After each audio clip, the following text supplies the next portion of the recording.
Assalamualaikum warahmatullahi wabarakatuh. Halo, kami dari kelompok 3 dengan saya Muhammad Rizky, Saya Kiraina Nulalata Alfusani. saya Muzaffar Ahmad. Saya Nazwa Idelia. Saya Adam Khalid Surya Pamungkas. Nah, di sini kami akan mempresentasikan materi dengan tema tata ejaan. So, Happy watching. Halo, saya Muhammad Rizky. Di sini sebagai pemateri pertama pada presentasi ini dengan materi kata depan di, kata awalan di, definisi singkatan, serta beberapa jenisnya. Mari disimak. Kata depan atau sering disebut sebagai preposisi yang umumnya terletak di depan nomina atau kata benda dalam satu kalimat. Kata depan di dapat berdiri sendiri sebagai kata tunggal atau bersifat terpisah ketika melekat pada bentuk kata lain dalam kalimat. Kata depan di berfungsi sebagai penanda keterangan dalam kalimat, bukan sebagai kata kerja yang aktif. Contohnya adalah di rumah, yang artinya kita ada di dalam rumah. Di sekolah, yang artinya kita berada di sekolah. Dan di kota, yang artinya kita dalam kota, dan lain sebagainya. Contoh. Baik, selanjutnya kita akan lanjut ke materi kata awalan di. Kata awalan di termasuk dalam kategori awalan yang membutuhkan kata pangkal untuk membentuk kata turunannya. Nah, kata awalan di ini sendiri pada umumnya memunculkan konstruksi kalimat pasif, di mana subjek menjadi penerima tindakan dan bukan subjek yang melakukan sebuah tindakan. Kita masuk ke contohnya adalah kata diabaikan. Nah, kata diabaikan ini sendiri merupakan bentuk pasif dari kata mengabaikan. Lalu ada kata dibayar yang merupakan bentuk pasif dari kata membayar, dan lain sebagainya. Baik, selanjutnya kita akan masuk ke dalam materi definisi singkatan.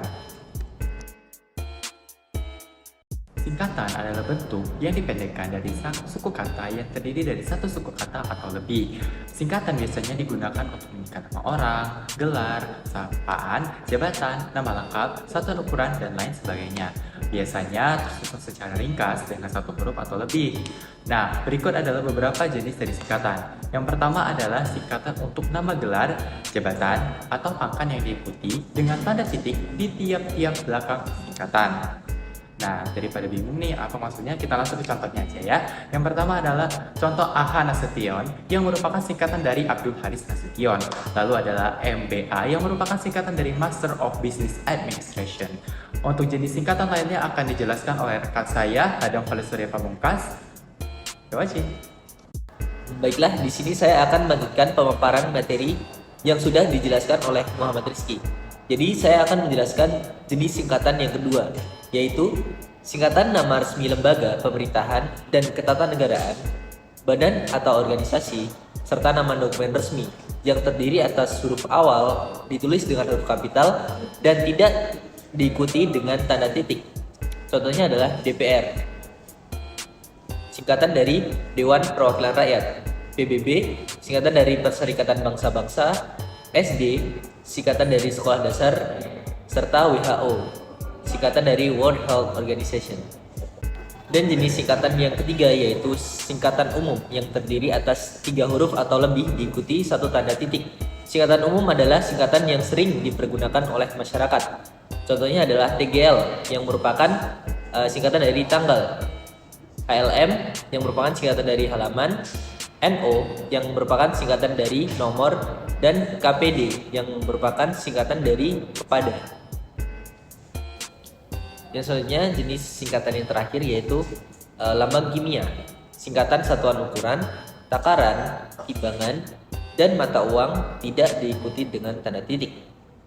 Yang contohnya adalah KG yang merupakan singkatan dari kilogram, CM yang merupakan singkatan dari sentimeter, kVA yang merupakan singkatan dari kilovolt ampere, dan L yang merupakan singkatan dari liter.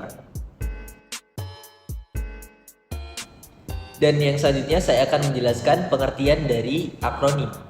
Dalam Dictionary Language and Linguistics, Hartman menyatakan bahwa acronyms are words from the initial letters of the words in a phrase. Melihat semakin kompleksnya proses pembentukan akronim, dalam Webster's New Collegiate Dictionary dinyatakan bahwa acronyms is a word forms from the initial syllables or letters of the other words. Dalam Kamus Besar Bahasa Indonesia, memberikan batasan akronim sebagai kependekan yang berupa gabungan huruf atau suku kata atau bagian lain yang ditulis dan dilafalkan sebagai kata yang wajar. Selanjutnya akan diuraikan berbagai jenis singkatan yang akan dijelaskan oleh Nazwa Adelia.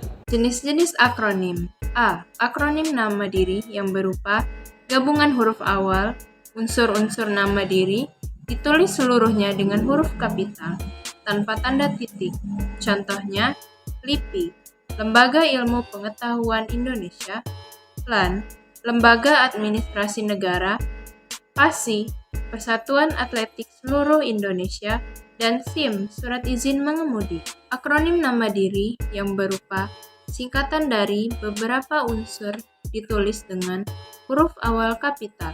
Contohnya, BULOG yaitu Badan Urusan Logistik, BAPENAS, Badan Perencanaan Pembangunan Nasional, IWAPI, Ikatan Wanita Pengusaha Indonesia, dan terakhir KOWANI atau Kongres Wanita Indonesia.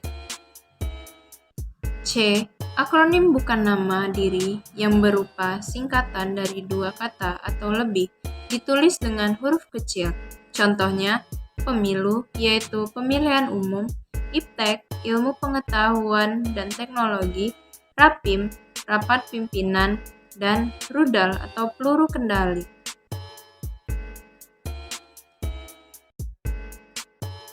Materi selanjutnya adalah penulisan angka. Penulisan angka atau bilangan pada awal kalimat harus ditulis dalam bentuk kata.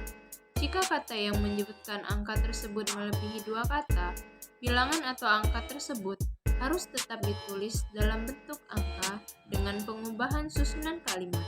Contohnya, 20 tenaga kerja Indonesia atau TKI diberangkatkan ke Hong Kong. Contoh kedua, Ketua RT mengajak 150 warga bergotong royong. Contoh kedua menunjukkan penulisan angka yang lebih dari 3 kata. Kalimat tersebut tidak boleh disusun dalam bentuk 150 orang warga diajak kepala RT bergotong royong. Selanjutnya, saya akan melanjutkan materi penulisan angka. Bilangan dapat dinyatakan dalam kata kecuali menunjukkan daerah jumlah tertentu. Seperti contohnya sebagai berikut. Saat pemilihan ketua RT, 20 suara dinyatakan tidak sah, 50 suara memilih somat, dan 60 suara lainnya memilih jufri. Di sini, penulisan bilangan ditulis dengan angka, karena kalimat tersebut menunjukkan deret jumlah hasil pemilu dari yang terkecil hingga terbesar. Selanjutnya, pengejaan angka bilangan utuh berjumlah besar diperbolehkan dalam kalimat. Contohnya, warga Banyu Asin mendapatkan bantuan sebesar 450 juta rupiah dari seorang dermawan asing untuk pembuatan jalan kampung. Contoh yang kedua, buku yang kubeli seharga 2 juta rupiah. Di sini, penulisan bilangan menggunakan angka karena bilangan berjumlah besar. Selanjutnya, penulisan untuk nomor seperti urutan rumah, jalan, atau kamar bisa ditulis dengan angka biasa atau dengan penomoran Yunani. Contohnya, Hotel Wijaya nomor 13. Yang contoh kedua, Jalan Veteran 2A nomor 18. Selanjutnya, penomoran untuk menunjukkan rincian buku atau kitab suci dapat ditulis dalam angka biasa atau angka Yunani. Contohnya, Surat An-Nisa 16. Contoh kedua, bab 3 halaman 16. Demikian penyampaian materi dari saya. Selanjutnya akan disampaikan oleh rekan saya. Halo, masih pada submateri yang sama namun akan disampaikan oleh saya Kiraina Nurarata Alpusani di bagian F, aturan penulisan bilangan tingkat. Bilangan tingkat dapat menggunakan angka Romawi, gabungan awalan ke, dan angka Arab atau huruf. Contohnya nih, di sini ada nomor 1, Romawi berkuasa di Eropa pada abad ke-8. Ke-8 itu huruf Romawi. 2, Edison menemukan lampu pijar pada abad ke-18. Yang ketiga, pada akhir abad ke-19 manusia akan mengalami revolusi spiritual. Bagian selanjutnya yaitu bagian G, yaitu aturan penulisan bilangan pecahan. Teman-teman bisa lihat sendiri nih contoh-contohnya di PowerPoint yang telah kami tampilkan. Yang nomor 1 setengah, yang nomor 2 1/16, yang nomor 3 ada 3/4, yang nomor 4 ada 2/10, yang nomor 5 ada 2/3, Dan yang terakhir nomor 6 ada 1%. Cara penulisannya bisa dilihat ya di PPT yang telah kami tampilkan. Nah, kita sudah sampai nih di materi yang terakhir, yaitu G, penambahan akhiran an pada bilangan. Kalian bisa lihat contohnya di PPT yang telah kita tampilkan. Yang nomor 1 ada di tahun 1980-an, dan yang nomor 2 ada uang receh 500-an. Nah, akhirnya nih kita sudah sampai di tahap kesimpulan, yang artinya ini adalah garis besar dari semua materi yang telah teman saya dan saya sampaikan. Untuk kesimpulannya adalah, secara umum, pemahaman yang baik tentang tata ejaan sangat penting dalam penulisan bahasa Indonesia yang benar dan efektif. Selain itu, pemahaman ini juga membantu dalam memahami dan menginterpretasikan teks dengan benar. Dengan demikian, tata ejaan memainkan peran penting dalam komunikasi yang efektif dan akurat. Sekian presentasi dari kelompok kami. Kami ucapkan terima kasih. Wassalamualaikum warahmatullahi wabarakatuh.